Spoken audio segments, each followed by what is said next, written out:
Hi everybody and welcome to SA Soccer Mag. I am the money man. I've got the money boy and the money ball next to me. A whole lot of money. Last week I think I got 5 out of 9. Mm-hmm. So that gives me a grand total of 11 out of 19. These two millennials have gotten, they're both tied at 13 out of 19, which is quite extraordinary when you think of the percentage on a 3-outcome scenario for each game. Well done, guys. Yeah, thanks. It'll be interesting to see how long this carries on over 38 weeks, you know. You're living up to your parents' "You're amazing" tag. Let's get straight into it. Chelsea-Luton, first game up tomorrow night. Not the best game for a Friday, but at least it's a game. I'll probably be watching the Box versus the All Blacks. Yeah, I'll definitely be watching that. And but this one, to me, Luton will find it near impossible to get out of relegation. They were soundly beaten 4-1, was it? Against Brighton on the first day, yeah. Yeah. So I don't see much hope for this game. And Chelsea were beaten by West Ham last week, and West Ham, like you said, went down off air 30 minutes with playing with 10 players, and they added to the score. And they look good. They look good value. Chelsea, not much of a sample size to go on, but at home, I think that Chelsea will hammer Luton. I'm going 4-0. 4-0, okay.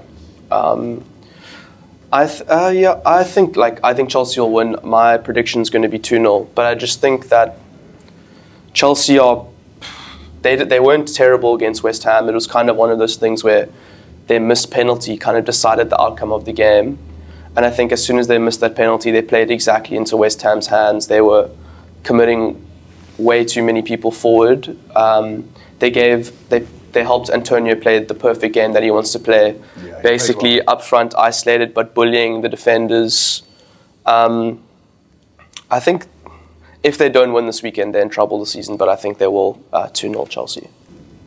Yeah, I've gone 2-0 Chelsea as well. I just don't think Chelsea are in a position yet where they're going to be hammering anyone, even if it is Luton.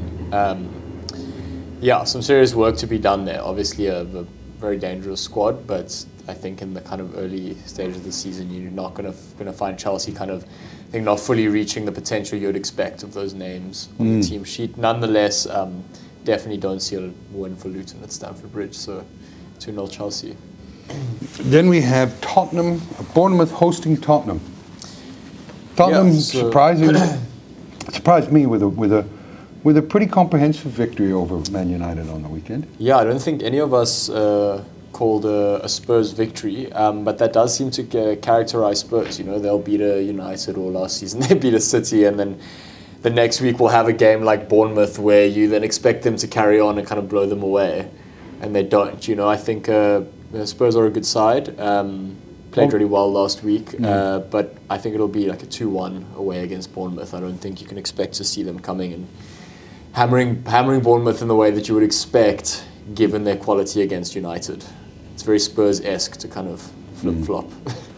But yeah, I've got a 2-1 win for Spurs.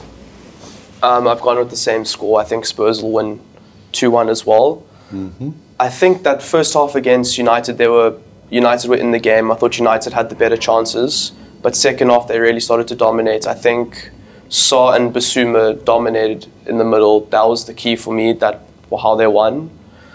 But I think that Spurs, they'll have too much for Bournemouth. I think 2-1, yeah, to Spurs. Look, Bournemouth they drew with West Ham, I believe, in the first game, 1-1, and lost to Liverpool after taking the lead. They're that typical 12th to 16th place team, I think, Bournemouth. I think they'd be happy with a draw, but I don't think they're going to get it this weekend either. I think that I'm going to go Tottenham 2-0 over Bournemouth. The thing about Bournemouth is that they're a team that doesn't go away. Against Liverpool, they were causing problems the entire game, even when Liverpool were 2-1 up, even when it became 3-1. I think it was Semenyo, he was constantly causing problems the whole game. So I don't think it's going to be an easy win for Spurs at all. No, but, yeah. No, I don't think so either. But a win nonetheless. Arsenal versus Fulham. I don't think Arsenal are going to put Fulham away. Well, it was an ugly win against Crystal Palace. So. Yeah, but I don't think they're going to struggle either. Arsenal quality side. Fulham just don't have that same kind of squad. They are travelling, so I've put 2-0 to Arsenal. Mm-hmm. I've gone with the same score again, 2-0. What a surprise. I think Palace, they tested Arsenal really well. I think that, not a bad side, though. No, they're playing really good football at the moment. I think that it was a really good win for Arsenal because it actually it showed their character that they have. Like compared to last season, I think they would lose that game or draw that game last season, especially when they went down to 10 men. I think that for the last 10, 15 minutes, Palace were really throwing balls into the box. They were dominating possession. They dominated possession, but they didn't look threatening.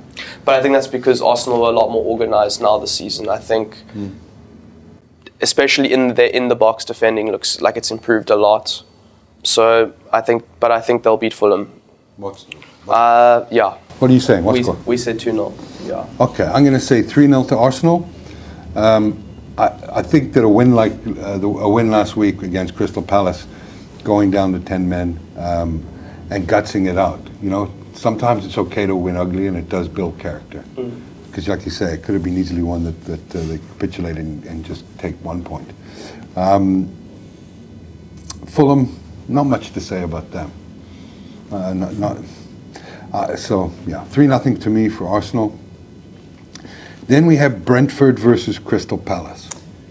I've been quite liking the look of Brentford. Drew to Spurs in that opening game, then pretty comprehensively beat Fulham this past weekend. They scored 5 goals in their opening 2 games.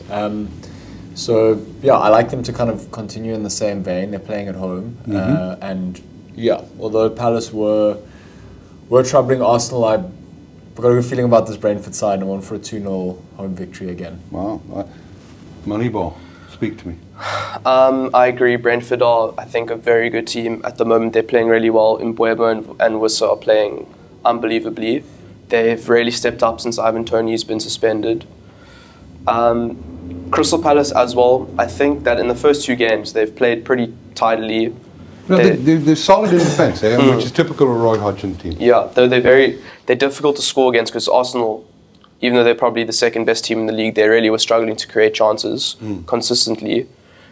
And they're also dangerous. I think that their link-up play at the top is pretty impressive. I think that against Arsenal, they were combining really well, just the way that I think it was Eze, Edouard and Ayew. They were linking up really well, constantly putting pressure on. I would say similar to Brentford in that their forwards don't stop. They're pretty relentless in the way they put you under pressure and the way they run at you. But I think Brentford are a better team, so I think I'm going to go 2-1 Brentford. Yeah, look, I think that in the style of Roy Hodgson, Crystal Palace will be solid at the back. I do think both teams score, and I'm going for a 1-1 draw. Next up, we have the who cares game. Everton versus Wolves. Look, there's 1 goal between these 2 sides after the opening 2 rounds. So my money's on no goals between the 2 sides in the 3rd round. I've gone for a 0-0 draw. Neither side inspires much, to me, at least. I think that Wolves are just that shade worse than Everton. And by shade, I mean like just one of the 50 shades of grey. So I'm going for a 1-0 Everton win. I think that Everton should be reasonably solid at home, like any team in the Premier League. You've got to look at these games as 3 points, unless they want to be sucked into the relegation zone themselves. So 1-0 Everton Which win these for 2 me. Sides currently are in. Yes. Yeah. I personally think Everton are one of the worst teams in the league this season. I think that in both their games... No argument for me on that. Yeah, I think that, especially again in their last game, I think Dominic Calvert-Lewin got injured, who's their main source of goals. Yeah, I don't think they're going to do very well. I think defensively they're also very weak, and it's like not typical for a Sean Dyche team because you'd expect them to like first things first, be solid, clean sheets every week. Yeah. But it doesn't seem to be the case. I don't back his defenders at all. Yeah. But Wolves are also not very good. Yeah, So, look, my advice, if you've got a wall to paint on Saturday and you want to watch that dry, that you do it during this game. So I'm going to go for a draw, but 1-1. Okay, there you go. Yeah. You millennials are in full agreement. Manchester United, Nottingham. You would like to think United would win this. Well, I wouldn't like to think that. I'm not a United No, fan. yeah. All right, let me rephrase this. Neutrally, looking at the two sides, you would make the assumption that United would win this. However, their season has not started in a way that aligns again with the names that they've got in that starting 11. But, I'm going to give them the same backing that I've given Chelsea at home against Luton. And I'm going to say United win this game 2-1. Yeah, for me, 2-0. I think that United start to put it together. They haven't looked impressive at all to start the season. No, they got a nice kit, though. Yeah, yes. Whatever. Yeah. Moneyball? Yeah, like Ollie was saying, I think that United, particularly against Spurs, they were very underwhelming second half. And even against Wolves, they weren't very good either. Mason Mount's now injured apparently for a while. If Marcus Rashford also plays through the middle again, which I don't back him through the middle at all, I think he's wasted as the striker. They're struggling to create opportunities, consistent opportunities. Anthony, he hit the post against Spurs, but overall, he's not really providing much. I'm going to go 1-0 United. Yeah. Did I predict? Yes, you said 2-1. 2-0? 2-0 to United. Brighton versus West Ham. This actually, with Brighton, 8 goals in 2 games. It's nice to be on the Brighton train. Yeah. Yeah. And how much do we read into West Ham's victory over Chelsea, who I think most of us think aren't going to make the top 8? Yeah. Look, not enough, I think, to warrant a win over Brighton, but enough for it to be a competitive game. Yeah. I think I kind of had my mind on a draw, chatted to Dill a little bit before, and he actually kind of spoken me out of it. I think, I'm going to start keeping my predictions to myself. Is that the fear of missing out? I looked at his track record and I had to follow suit. Yeah. But no, Brighton have been particularly impressive. They've scored the most goals in the league. I know it's only been 2 games in, but 8 goals in 2 games. It's very impressive. I think it'll be a great game to watch. I think West Ham will provide some tough competition. We'll be riding high from last week, but I think Brighton come away with a 2-1 win. I agree with a lot of what Ollie said. Funny enough. I think that, West Ham's win against Chelsea was, I think, good for West Ham, but like we said earlier, they easily could have lost that game. It was a swing of momentum that decided that fixture. It wasn't necessarily West Ham were better than Chelsea. I think Brighton, the way that they're beating teams is just, they're kind of unstoppable. You know they're going to score. And when teams try and score it, break them down, it kind of makes them better offensively because they want you to come out. And the way that West Ham succeeded against Chelsea will not work at all against Brighton, because if they let Brighton come onto them, they let Brighton dominate, I think they'll concede quite a lot of goals. But I think I'm going to go 3-1 Brighton. Me too. Not much explanation. I enjoy watching Brighton.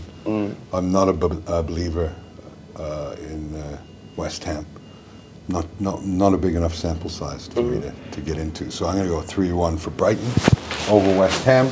Then we have Sunday games kicking off. Burnley versus Aston Villa. Exhilarating. Yeah, I think that this could be quite an exciting game because Vincent Kompany's playing a more attractive brand of football for Burnley. They're going to need a win at home. Villa, they came back very well against Everton last weekend. I think it was 4-0. I think both these teams, I think what we will get is both teams going for goals, which is pretty weird considering the 2 teams involved historically. Yeah. But I wouldn't say, I think it gives me a similar feeling to Brighton West Ham. It's I think it'll be an exciting game for a neutral. I think Villa are a better team than Burnley, but Burnley playing at home, I think they'll get goals. I'm going to go 2-2. Thank you. I'm going to back the fact that Villa are a better team. I think have been slightly more impressive since the season started. So I'm going to go for a 2-1 away win for Villa. I'm going to split. I'm going to throw a cat amongst the pigeons because you know I'm a sadist. I'm going to go for Burnley 2-1 win. I think home is important. I think Villa's much different proposition at home as on the road. So I'm going to say 2-1 Burnley.